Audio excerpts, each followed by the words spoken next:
இதை அறிந்த மரியாளுக்கு மனம் எப்படி துடிச்சிருக்கும். இந்த இயேசுவை பெற்றெடுப்பதற்கு என் திருமண வாழ்க்கையை நான் பணைய வைக்கணுமா?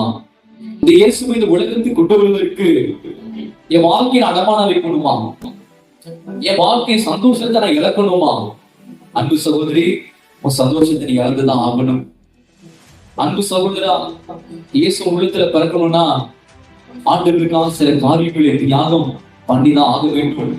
No pain, no pain. வழி இல்லாம சந்தோஷம் இல்லைங்க. இதை அறிந்த மரியாளுக்கு மனம் எப்படி துடிச்சிருக்கும்.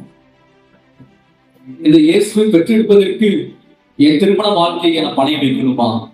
இந்த இயேசுவை இந்த உலகத்துக்கு கொண்டு வருவதற்கு என் வாழ்க்கையை அடமான வைக்கணுமா? என் வாழ்க்கை சந்தோஷத்தை நான் இழக்கணுமா?